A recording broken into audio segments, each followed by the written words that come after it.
animation is an incredible medium. And unfortunately, when I say animation, people think of only dumb entertainment for kids, a lot of high energy, a lot of flashing colors, a lot of stuff you can sell on shelves. This is such a shame because with a more imaginative mind, a mind who will take the medium and turn into something special, something you can't really make in real life, but something that is a love letter to real life and imagination are the same thing. Just there are so many things you can do with animation when you don't care about just being silly or funny or pretty. I mean, the pretty aspect is cool, but there are different varieties of pretty. And I've seen two good examples this week. One is a series that's streaming on Max and I think Netflix now, and the other is a movie I rented. The series I watched was Scavengers Reign. It's been called a masterpiece recently. I understand why, but personally, this is my nightmare. This is why I don't go camping. This is everything that can go wrong when you spend too much time outdoors. The quiet, terrifying, just poisonous, venomous outdoors. Granted, our human characters and the robot are on an alien planet, so everything's a bit ridiculous, but God, just like actual nature, maybe twerked up to a little bit on the weirdness and the speedy schedule. Yeah, the diseases are so much worse. Ugh. Now, while this series is brilliantly animated, not because the, alien jungle is so fabulously colored and loony and, you step on something and it becomes flying flowers. No, I've seen that in magical worlds already. Instead, this is like a very peaceful sort of magical world.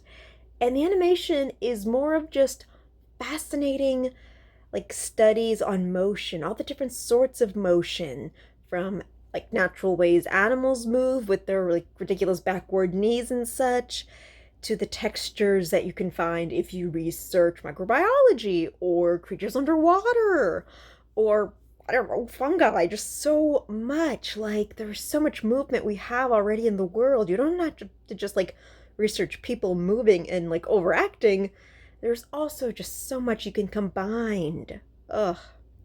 I mean, the creatures, like, the aliens in this movie, it kind of brought me back to when I first watched How to Train Your Dragon, and you can kind of tell that the people who designed the dragons took, like, different parts of actual animals and just put them into one. And yeah, like the crews did in a very silly, over the top kind of way. And this, they kind of make the animals almost look boring, but it also makes them to me look more like real animals. Like rhinos and elephants, not exactly pretty creatures, but amazing creatures for their might, for their peace, for all the things they can do. And you can just understand how they evolved the way they did. And these creatures, maybe you can't see every reason, but there is a reason for how they move and where they go. And as somebody who just loves nature, I found that beautiful. I think other people will probably say when they see the show, oh, the human spirit is so resilient. And it is, props to these characters, They are wonderfully mundane. They're not too much of anything, any of them. I mean, maybe one's a little angry, maybe one's super more regretful than the other, but no, our human characters are really just people that we're catching like months after they've been stranded. So they've got a hang of it enough that they're not scared every minute, and they have some foods they know are safe to eat, and that's a relief. But yeah. Ugh, it just goes back to my personal terror of, ooh, could I survive the elements? This series really shows how painful and difficult it would be. I'd hope I'd last, but I have my doubts. Yeah, I will say, one of my absolute favorite, like, I don't know, you could call it a subplot, I guess, was, spoiler alert, the robot character, Levi, she becomes infected with nature, but in a beautiful way. It doesn't make her a killer robot, and it doesn't make her slower and malfunctioning. Instead, it makes her more like a person. It makes her more, I don't know, curious, compassionate. She wants to just sit and appreciate nature. She even starts to design things just because she thinks they look nice. And yeah, the human she's hanging out with that she's, supposed to be like catering to because she is a machine, she does have these features to try to help the human survive. She is just taking a breath and actually enjoying just being like around in this forest and helping the little bugs and the little critters. That was my favorite part. I just loved the absolute serenity of that. That is what I want to do when I go out into the wilderness. It is. The absolute quiet when you're in the wilderness. I think this show imitates very, very well. But it also stays true to science fiction fans where just the nastiest, like, diseases and psychological reactions and hallucinations. Ugh. To me, that's the best part of sci-fi. You could say it's the aliens and the weird way they make their limbs, yada yada, but no, no. For me, it's how badly they can mess you up. Yeah, yeah. People take for granted, but venom and poison and just horrible allergic reactions, whew, they can be so scary. They can just be so slow and like, there's so many shows where, oh, I didn't know this bug bite was going to just poison me and paralyze me. It's a thing, and it's terrifying, and that's kind of what made Scavengers like Rain so amazing to me. The animation, again, the movement of all the creatures in the world is unique and special to me. The colors are all pretty soft and pastel-y. Yeah, kind of flat, and I don't mean that in it's a boring kind of thing, or it's just not as textured as it could be, but that's after so many times of watching other like shows with blended animation or CG that try to make everything as textured as possible. In this, it kind of just takes a step back so you can slow down and appreciate it. And that is what really makes it feel like nature to me. So yeah. The characters, their stories are small, but the simple fact that they're trying to survive and they're doing it to the very best of their abilities, it's admirable. Not incredibly fascinating, but admirable. And yeah, I think that's really enough when you're watching these kind of sci-fi movies. It's enough. Do I recommend this to anybody? I recommend it to people who are patient. I definitely recommend it to animation fans. For people who, want to listen to something lightly in the background. I can admit I actually tried to like watch a couple episodes twice because I did miss things the first time I saw it because it almost like kind of zinned me out so much that I kind of stopped. I kind of forgot about it and started doing something else. But no, when I would come back, it would always be to something that was just incredibly pleasant. Yeah. So I appreciate you, Scavengers Reign. I honestly think there's nothing in this that kids cannot watch. I think it's fine for children. I think it's fine for adults. I think you just have to be the sort of patient type that wants to like cool down and be unplugged and just hear like the crippling ripple sort of effects that is of outside. And maybe some like really high pitched awful noises, but for the most part, just deep breath in, deep breath out. Oh, the movie I saw, which is similar to Scavengers Reign in a lot of ways. One for the rather like flat, simply drawn animation. And I'm starting to realize that that's sort of a thing with like adult animation, where their budget isn't so much to be flashy as it is to like have the animators get so much action done and get like the most artistic and inventive shots done. Like, oh, that is what's wonderful. It's not, going overboard and trying to be funny. It's just trying to make something very, very pretty and pleasing to the brain. That's nice. And sometimes what's pleasing to the brain is minimal talking. For some people, that's annoying.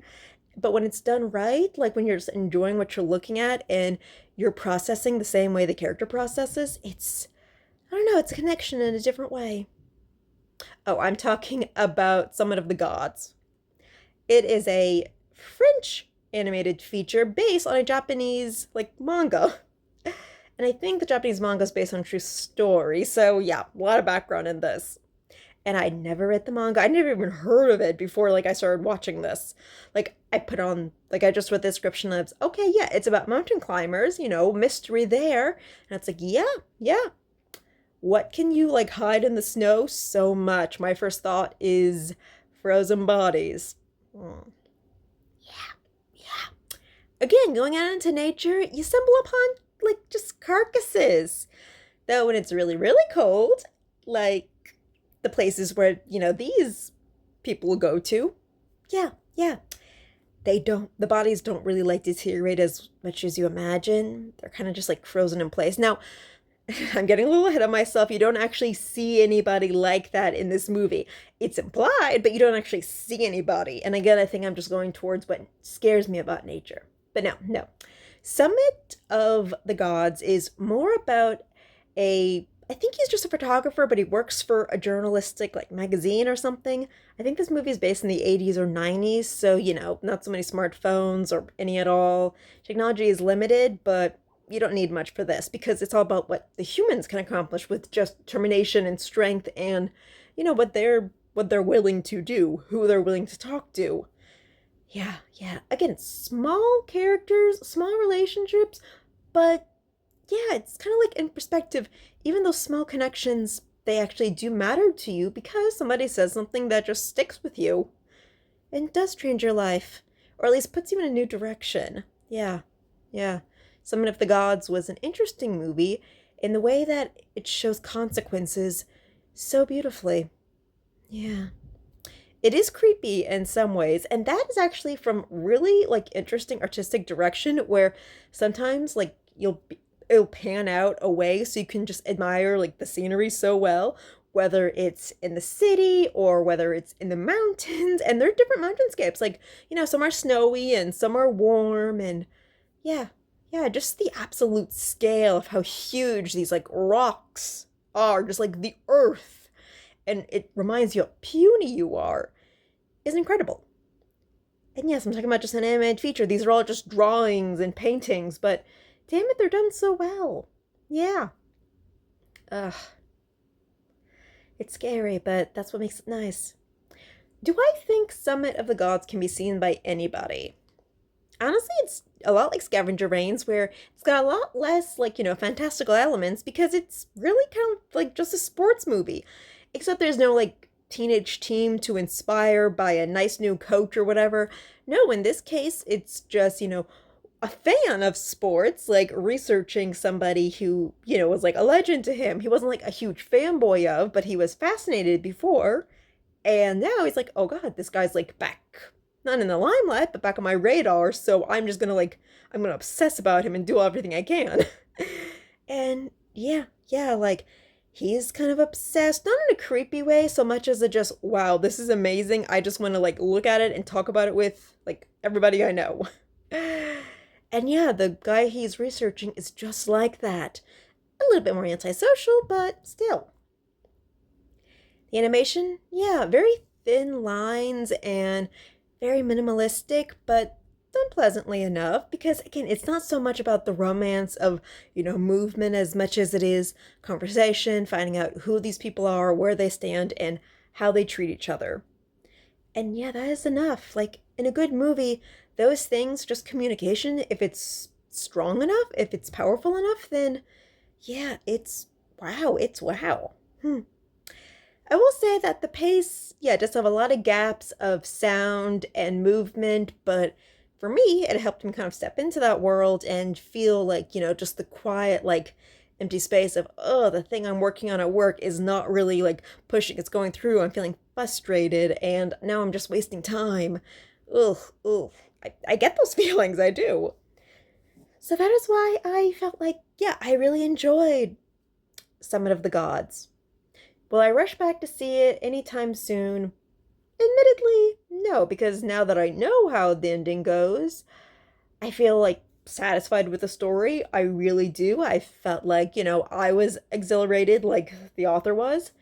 And then I came to the conclusion and I was satisfied. So, yeah, I'm gonna forget it. I'm gonna forget it then so I can watch it again. Whereas Scavengers Reign, because I realized that I missed so much, it's easy for me to rewatch. So, yes. I thank you. Like, I thank these two, like, creatures of content. Weird way of saying that, but they just restore my faith that outside of the mainstream, there are a lot of, studios and such that want to make an animated feature that is an actual film, that is actually, like, worthy of cinema. I think I would have liked to have seen both of these on a big screen. I might never. I mean, Scavengers Reign, I definitely don't think so, but I do think it's worthy. So, those are my reviews. I hope you check them out because they are special.